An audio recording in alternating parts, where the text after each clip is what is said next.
there will always be this this hole, and we're missing this person that's part of us that should be here.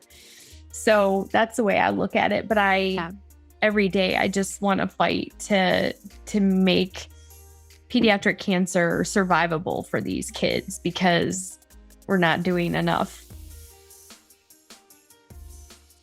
Hi, everyone. We are so excited to be back with an amazing guest, my friend, BrandiLee Sawyer. This is another episode of the Abundant Hope podcast.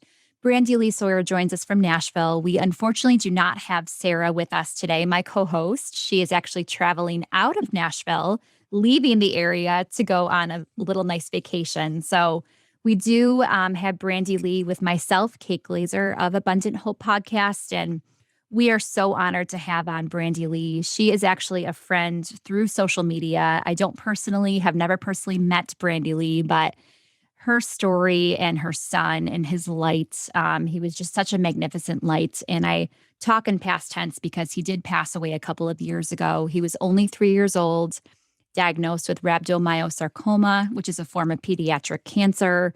And if you follow Hope Rises, you know that we are such big advocates for more funding, research, and awareness for pediatric cancer. We can get more into that, BrandiLee, with some of the things that are happening, but only 4% of all the funding that gets allocated to cancer research, right? Only 4% goes to pediatric cancer. And I hope I'm correct in saying that, but we'll talk more with BrandiLee about that. And she really is not just a pediatric cancer mom, but she's also an advocate. She tells Finn's story. She's told it on Capitol Hill. So we're super excited to really talk to her about Finn. But thank you so much, BrandiLee, for being here today. Oh, it's such an honor, Kate. Thank you so much. Like you said, we've never met in person, but it's amazing the bond that you can have with people when you get introduced through really heartfelt and really tragic stories like Finn's. But I'm so grateful to have met you and to know about Hope Rises, and just very deeply honored that you asked me to join you today. So I'm excited to be here. Thank you so much. And Finn, I mean, the first thing that I think of when I think of Finn is avocados. Like, what a sweet, innocent little boy who loved avocados. You can see in the background, if you're watching on our YouTube, there's a picture of avocados. And on the other side of BrandiLee is Finn's Superman cape. So you're talking about a 3-year-old who lost his battle to cancer. There's nothing worse than that. And how have you found hope through all of this? And talk to us a little bit more about Finn and your sweet little boy that is now in heaven, but has really impacted so many people across the world. Yeah, he really has. And still to this day, he's actually been gone for 3.5 years. And we will get messages every once in a while on Facebook still, or just run into people or hear from people who want to tell us, like, I think about Finn every single time I see an avocado, or every time, this happens or that happens. I mean, there's constant reminders throughout the amazing community that that reaches far and wide, that still remember him and really feel the impact of his life and his journey in battle, and it's not in vain. And so you would ask what gives me hope. And I think that one of the biggest things for me is allowing me to share Finn's story, and being allowed to share Finn's story, so that his death was not in vain, and that we can learn from it, and that the cancer community can learn from it, and families can learn from it. Because most of us as parents want to bury our head in the sand, I think. I mean, there's a lot of people that worry about worse things happening, but then there's a lot of us that cancer never touches our lives. And so we go on and we try to live the white picket fence dream, and we have our kids, and then something tragic happens where they're diagnosed with cancer, and you know nothing about it, and you're just thrown into this world. And our knowledge is so limited when that happens. So for me, I find hope in sharing Finn's story to hopefully prevent any other family from having to live without their child due to pediatric cancer. Um, it's therapy for me to share his story and to try to make a difference. And so trying to find beauty in the ashes and letting his life live on with hope that we can make a difference. And that's really how I approach it. That's how I get out of bed every single day, because a lot of families really struggle to even get out of bed. So Finn was, as you said, he was just 3 when he died. He was diagnosed at 1.5 with rhabdomyosarcoma. And our family had just moved from upstate New York to Nashville, Tennessee. And we were shocked to find that after a month long of all of these medical mysteries and this mystery pain that Finn had, that he actually had this rapidly growing tumor inside his bladder. And not to get too in the weeds with rhabdo, but rhabdo can occur anywhere in the body. It's soft tissue sarcoma, and it can actually occur in babies all the way up to some adults. It's mostly a pediatric cancer, but there are some adults that get it. So it's very rapidly growing, very aggressive, nasty. I think if you had to choose of having a cancer, you want to ask for a slow growing one. That's like, just a comical way of looking at it. Like if I could ask for a cancer, but you don't really know if it's rapidly growing until you're experiencing it. And then you're just up against the clock. And that's kind of one of the worst things when you're in a cancer battle. So what were some of the sort of warning signs, or for parents listening, what were some of the symptoms that you really knew something was very wrong? He would have these intermittent bouts of pain where he would just scream and cry for like a few seconds, and then he would stop and be fine. And then it would happen again a little while later, but it was progressively happening more and more throughout the day.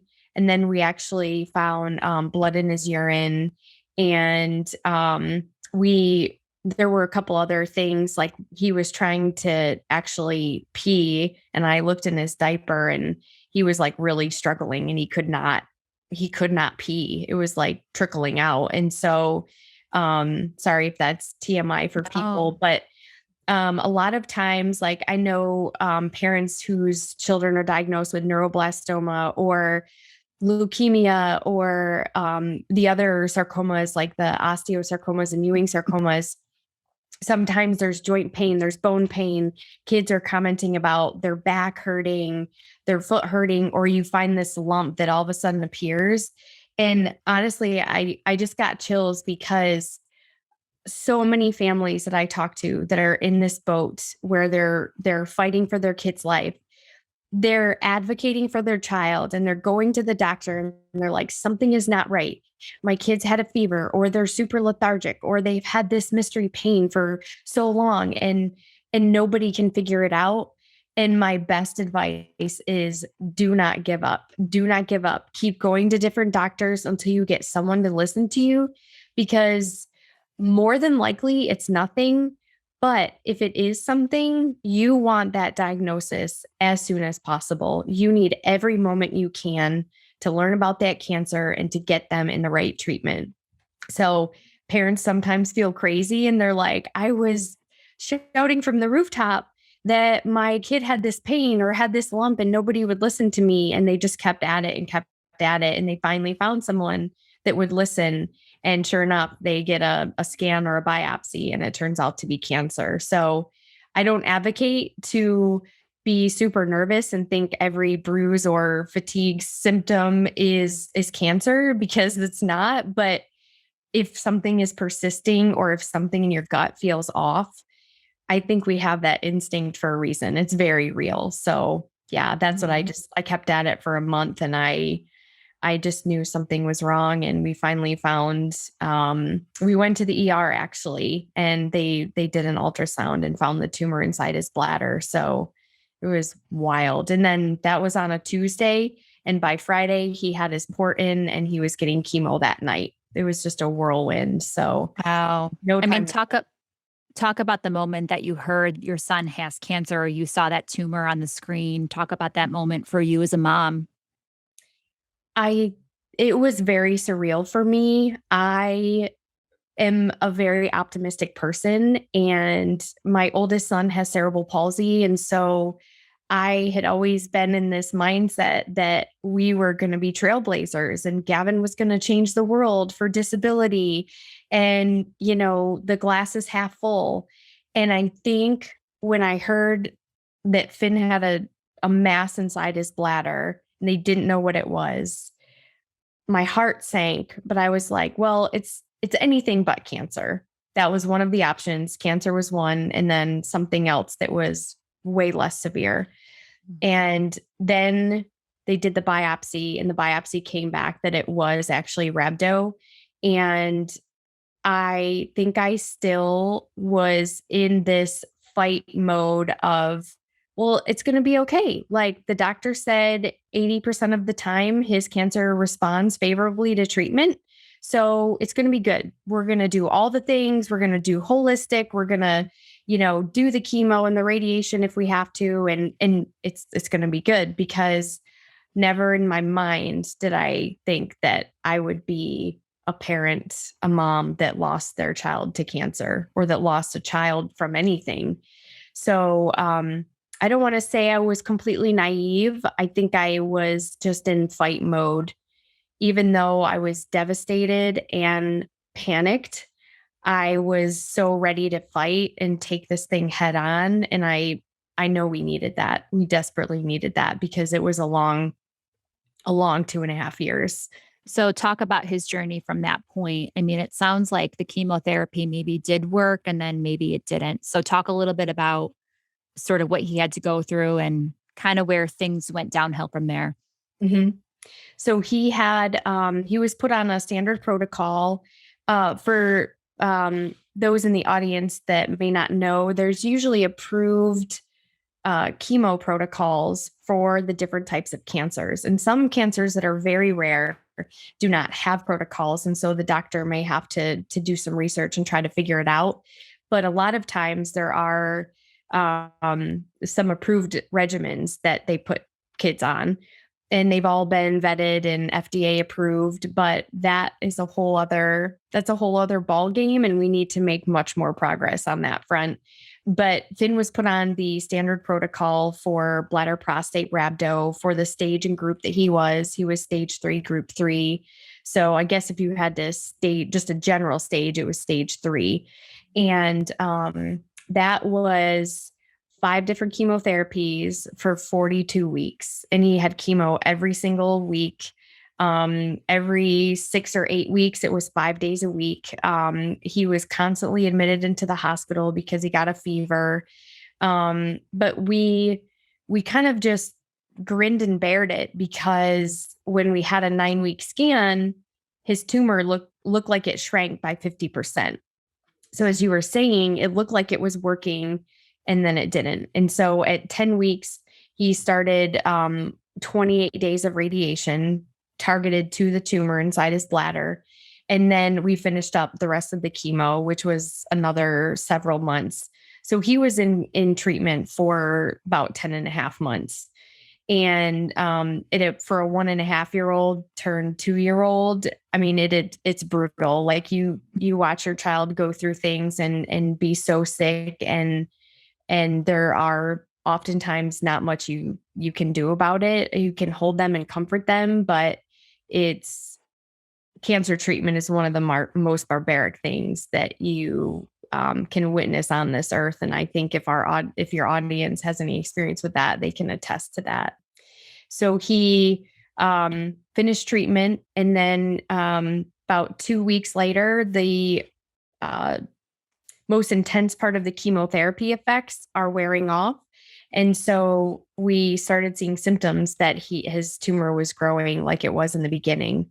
And we were in New York kind of celebrating the end of treatment, and came back to Nashville and did an ultrasound. And I remember seeing that, because I looked at it all the time in ultrasound, like imaging, all the imaging, like that thing was burned in my brain. And there was a residual mass at the end of treatment. And we were hopeful that it was dead, that it was just scar tissue. And sometimes that does happen with certain cancers that get radiation, but they didn't want to remove it because it would require removing his bladder. So it was still in there. And as it turns out, it was not dead. It was very much alive, and it started growing as soon as chemo ended. And so we kind of went back to the drawing board, and that was over the course of the summer of 2017. And we opted to have surgery to remove his bladder and prostate. And so that happened in September. And we did that, and we had to do relapse chemo, which was only 2 chemos. And that seemed like a breeze. And it did seem too good to be true, because 3 months into that regimen, we did a routine scan, and a new tumor actually grew inside his pelvis. We were completely devastated, and we're not given very many options here at our home hospital. And so we actually looked for a second opinion, and that's when we went to Mayo in Rochester, Minnesota. And amazing. My sister works there. Yeah. It's a really amazing hospital. Yeah. In the one in Rochester, because they Yes. have 3 Yeah. locations. Yeah. Rochester, Minnesota. They are, I cannot say enough wonderful things about them. They are number one for a reason. And if you go there and you experience it, you're just like, oh, it is truly incredible. Their mentality, their mindset, the family atmosphere, like to have these top-notch doctors all in one location, and I know, it's amazing. Together. It's so cool. It's like the hospital takes up the entire town. Really. It's like such a big hospital, and it's like an entertainment thing to go to the hospital. But like you said, yes, it's amazing. Like their care, top notch. Yes. My sister is very, very proud to work there. Guys, so when we first decided to do a podcast, the whole technicality of everything seemed daunting, to say the least. Then we reached out to our friends at Social Chameleon. They helped us get launched, create our trailer, edit our intros and our outros, all the details that goes into the behind the scenes to actually get the podcast out. You guys, they do it all for us, and it's been a breeze. And then get this, they write all of your show notes and even publish each episode for you. This has allowed us to get our podcast out onto all the most popular platforms, and I'm just so grateful to Social Chameleon for being able to make this happen for us. And now we can focus on what we do best, and that's bringing you inspiring content, and they handle the rest. With Social Chameleon, it's podcasting done for you. So go check them out at socialchameleon.us. Let them know that we sent you, and if you start a podcast using them, definitely let us know, and we'll tune in and give you all the support and love. Back to your story. I'm sorry. Well, no, we became friends with a lot of the people that we met there. We still have friends there. 2 of the surgeons, like the urologists that were fin surgeons, like we keep in touch with them. One of them was on American Ninja Warrior and wore a Fin Fan avocado tank top. And they're family. Very cool. I talk about them because you are Hope Rises, and Mayo was hope for us when everybody else basically had given up on our son. They were giving us hope, and that's what families need. They need that so desperately. No matter what the outcome is going to be, even if the doctor knows like this is not going to be good, they still gave us that hope. And when our home hospital said surgery is not an option, we went to Mayo, and those surgeons were like, yeah, surgery is totally possible. It's going to be intense, and it's going to be out of this world, like crazy. And Finn's going to have 2 ostomy bags. He is going to have probably some nerve damage. We're going to have to take out his front pubic bone, but by golly, we're going to take that tumor out, and we're going to get clear margins, And so that's exactly what they did. And that's all I wanted. I wanted someone to give me hope and somebody to fight with me to try to keep my son alive, because I was not about to give up, Oh. And so we went through this major and very intense surgery. It was actually 2 surgeries. Finn was unable to walk afterwards. And this is happening right around Easter. Mhm. And because that first regimen, the relapse regimen, I'm sorry, after his bladder was removed, took us to February when we found a new tumor.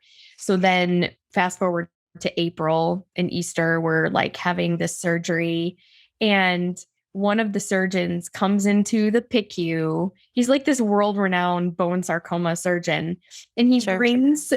um he brings his two daughters into the hospital and brought Finn like Easter eggs. I mean, and this was all pre-COVID, so they could Sure. come and visit. Yeah. It was just Yeah. it was just amazing. So we were very hopeful. We were put on another relapse chemo regimen, and then it was really hard on Finn. His stomach wasn't healing because before this he had also had a bowel obstruction. When you get scar tissue from so many surgeries in your abdomen, it can actually hold things down and create blockages in your intestines, and you can get a bowel obstruction. More things that you never thought were possible or even on your radar. We did as many rounds as possible, but that only ended up being about 3 rounds for that relapse regimen. And that took us through the summer. And then that September, ironically, Childhood Cancer Awareness Month, he was having more issues, and we actually took him to the ER in Rochester, and they couldn't find anything going on. And then 2 weeks later, he had a routine scan, and there were 2 new tumors in his pelvis. So we went back to Mayo and tried to do 1 week of radiation and surgery to kind of debulk, while then we were going to do they had a grant to do molecular diagnostics, which is, they're big words, but I can explain it in a sec. And try to tailor treatment for where Finn's cancer was at that moment. And they rushed it, and they were trying to get us an answer quickly. And we did implement one of the sets of chemos, but I think it was too little too late, and Finn's body was so tired, and had so much toxic treatment that I think even if the chemotherapies were going to work, I don't know if they would have worked fast enough. And I don't know if he wouldn't have succumbed to just the toxicity of chemos as well. So he was home on hospice for November of 2018. And then he passed December 2nd, just before his 4th birthday. And I was still, the night that he ended up dying, or the early morning, I was still rubbing like this like cream that had like CBD on it. I was still giving his medications, all of it. I was like, I never ever wanted to give up. I always held on to that hope that there would have been something that worked in that last miracle. I mean, hundreds of thousands of people were praying, like we were doing it all. He was so precious. And he was, I mean, this little tiny baby, and he had to grow up so quickly. I watched him go from this chubby baby that had just learned to walk to this like skinny, malnourished toddler in the course of weeks when chemo was introduced to his sweet little body. And the reason that I can stay in this space is because of feeling that gaping hole in my heart and hating to live like this, even though I know I'll see him again. Any bereaved parent will tell you it doesn't really make it better. It doesn't make living this life without them any better.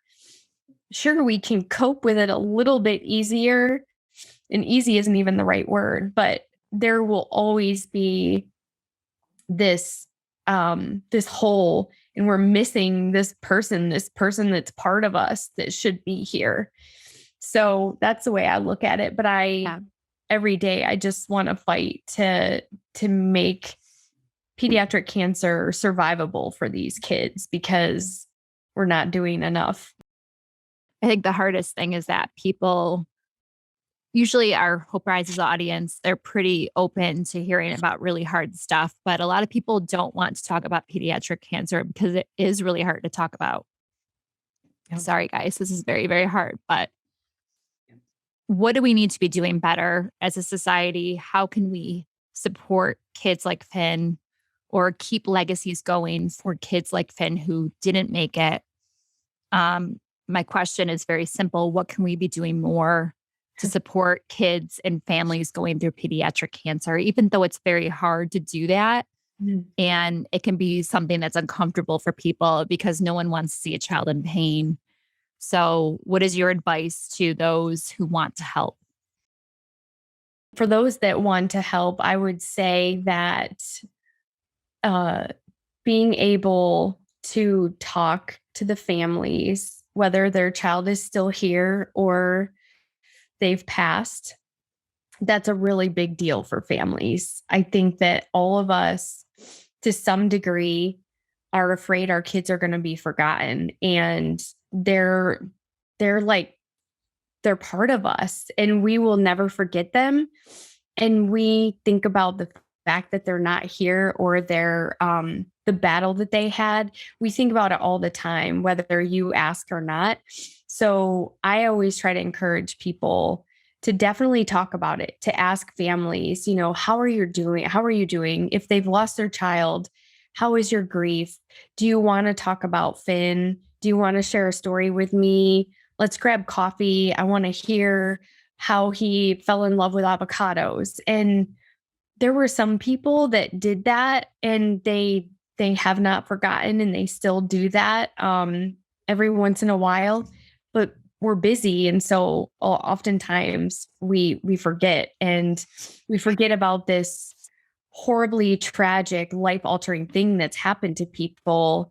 And it's all we can think about, but everybody else has moved on. And so it's very isolating. So I would say we're not super great. I don't know if it's our country or the entire world, but we're not great about talking about hard stuff.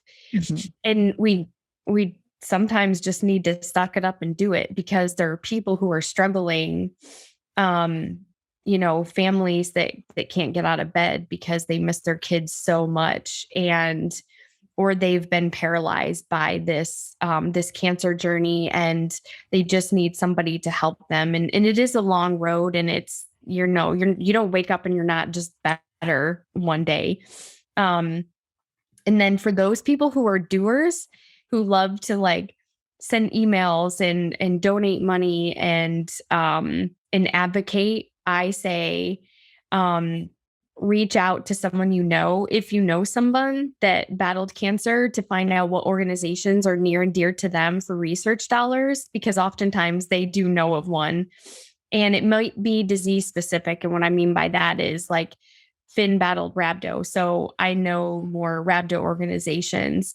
And then someone that battled osteosarcoma, they might know an osteo specific one, and they might be more partial to that. But there's a lot of other ones like Beat Childhood Cancer and Curing Kids Cancer who do all pediatric cancers. And so I encourage them to, do little fundraisers. If you love throwing events, think of some fun, creative way to get people together. It's like, hey, we're all going to get together and drink wine, and we're going to raise money for Hope Rises or Beat Childhood Cancer. And it's going to go we're going to have a great time, and we're going to feel good doing it, because our money is going to a great cause where they really need it. So I would say research dollars is huge. And then advocating for legislation is something that I really love doing too. And I fully admit I'm not an expert on all the legislation that's out there, but I know with the foundation I'm with, we have one that would mandate molecular diagnostics. It's a specific type of test that identifies all the mutations in your tumor. And we advocate and want that to be at the time of diagnosis for every cancer patient.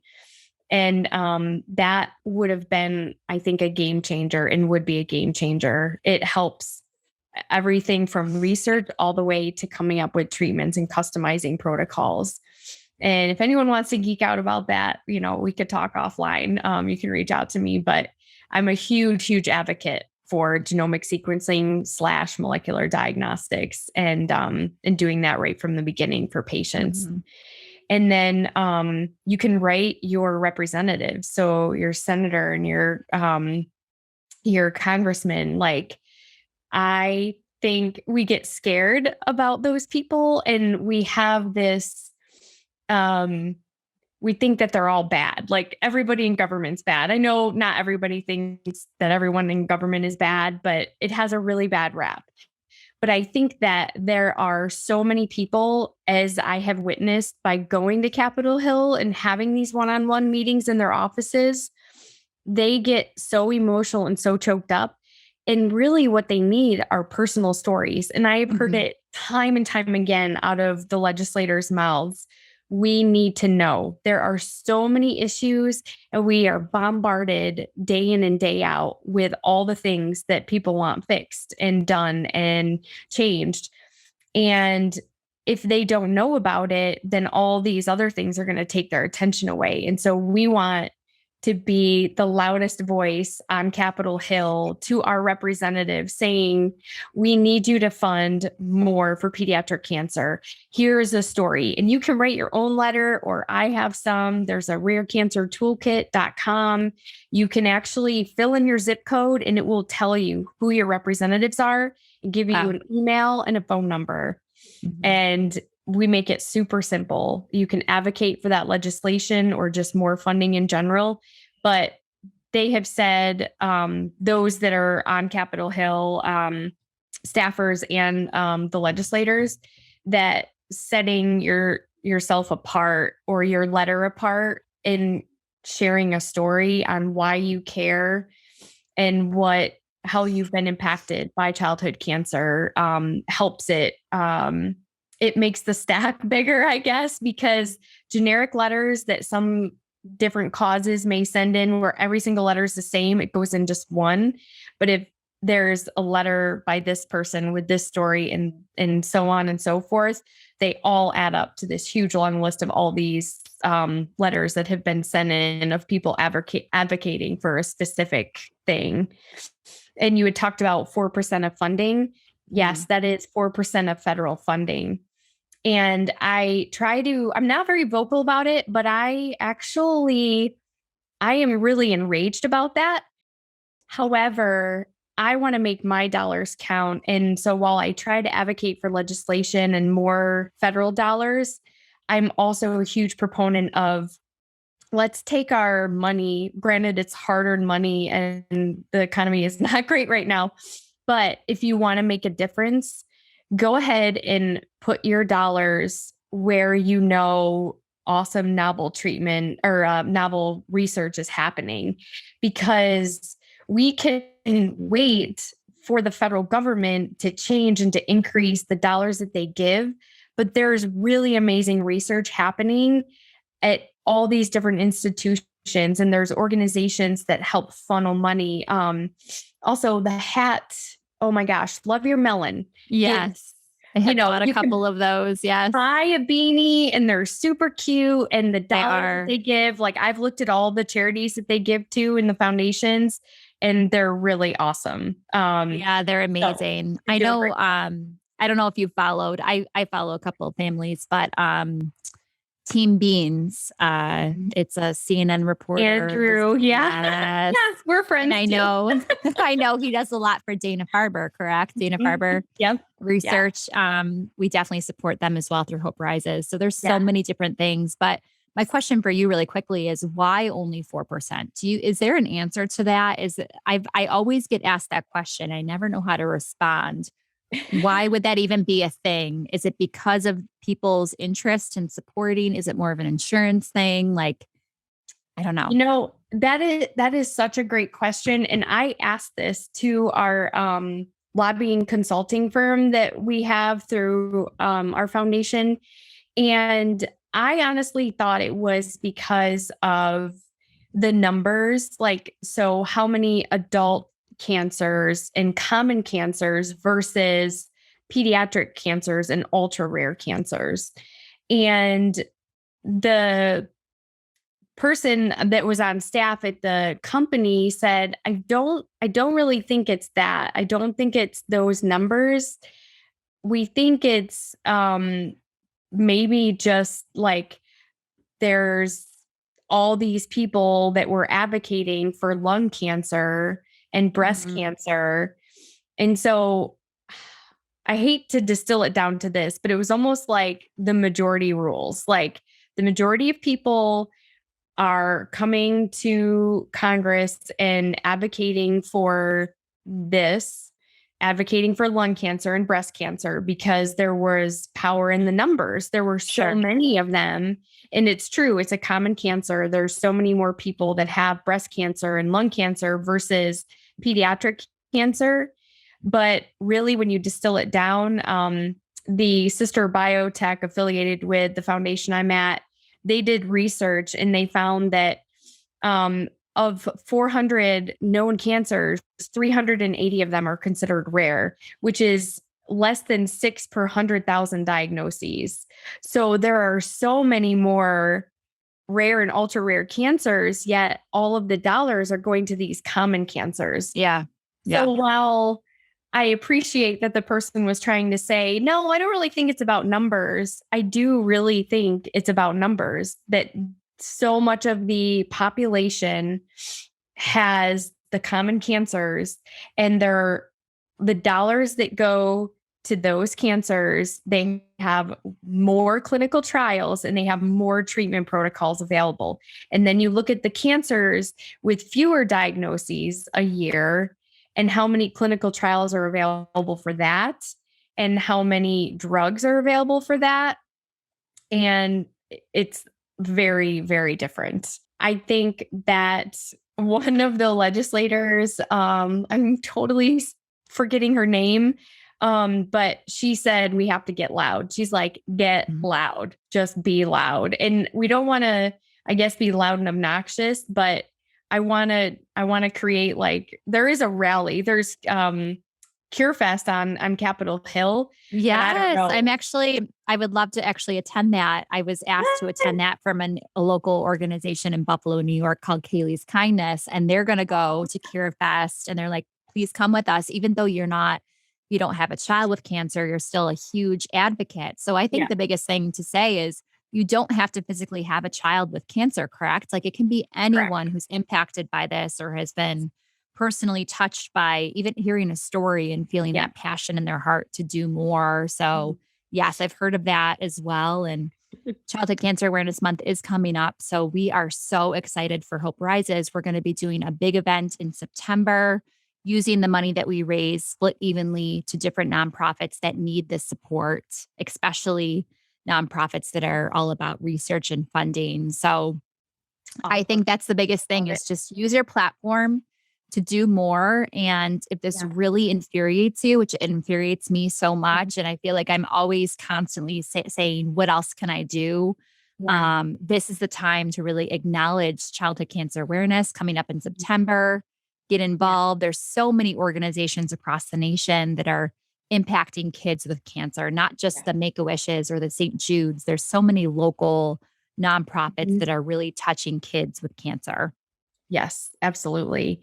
And they're putting their dollars where it really matters as far as the research and treatment goes. And, a lot of cancer families, when you're in the thick of it, the meals and the gas cards are incredibly helpful. And we could not do it without them.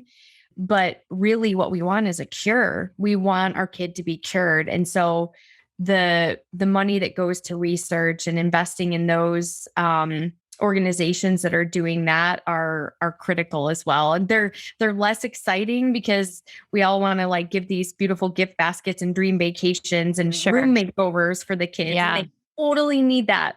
I am not saying don't do that. It's so desperately needed, and it gives those kids hope and fun and Yeah. just excitement.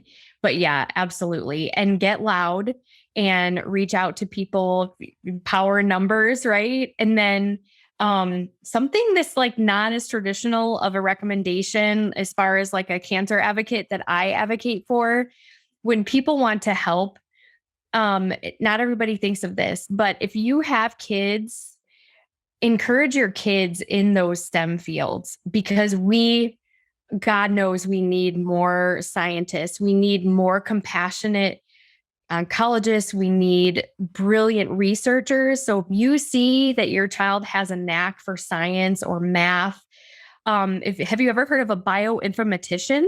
I have never No, heard I of have them not. the last couple of years, but that is so desperately needed in the cancer field. And so there's careers like that. And then labs are super cool. Like I've been to many lab tours, like those things are really exciting fields to go into that could give you so much like meaning and purpose in your career. And so I encourage families, if they have kids, a very non-traditional but very real way you can help is to encourage your kids to go into those fields and open their eyes to all that's out there to make a difference in the world. So Yeah. Before we wrap up here, BrandiLee, I feel like I can talk to you forever, but is there a story that you can tell us that you have felt Finn with you still? Um, so I wish I had it on my desk, but there is another family whose son battled rhabdo around the same time that Finn did, and he's still here. And his dad was out hiking one day, and this was probably a year after Finn died, and he found this rock, and the rock was buried in the ground, and it was in the shape of an avocado, the backside of it sticking out of the dirt. So he was like, that looks like an avocado. I have to get that for Brandy. And so he like dug it out, and the thing was like perfectly shaped like an avocado. And he said just something inspired him to want to cut it open. So he took it to some like counter marble cutting place and had this rock cut in half. And I'm not kidding you, the inside of the rock has like this I don't know if it's a geode or however the rock, like the pressure from whatever made this like pit in there as well, like this outline of a pit. So I have this rock that is the perfect shape of an avocado with the pit inside and everything. And this other rhabdo family found it, that we were in cancer treatment together. So I think that was probably one of the coolest ones. Yeah. So it's next to my sink where you're always doing dishes. So that's where I like to keep it. Good for you. Is there anything coming up that you want to talk about with your research or your speaking or anything that you think we can support you with? I don't have anything specifically right now. There's a lot, I guess, in the works. I can't really say a whole lot as far as like our sister biotech goes. We have some potential exciting things happening that would open up some treatment options for cancer patients. And I'm always looking to collaborate with more people. So if anybody is really passionate about it, I would say let's get together and chat, Zoom or in person if you're in Nashville. And I love your community and what you're doing. I love you, Kate. Thank you for all that you do and for all the stories that you share, including Finn's. Yeah, my honor, my pleasure. Thank you for opening up your life to me to be able to share that. And if I can use my platform to be able to speak about this very important topic, that's the best thing I can do. And I hope to one day find or see a cure happen, right? When I used to work at Make-A-Wish, I always said my one wish is to never grant a wish again, like to never have a child that has to have a wish granted because of a critical illness. So hopefully in our lifetime, we see that. But you're such a warrior mom. You have a son with CP, which is an incredible journey in its own self. So thank you for all you do to just spread hope in this world. And we're so excited to be able to have this run on our platform. We're going to put all of BrandiLee's contact information in the show notes. And so thank you so much for being on today, BrandiLee. Thank you. Thank you so much. I loved it.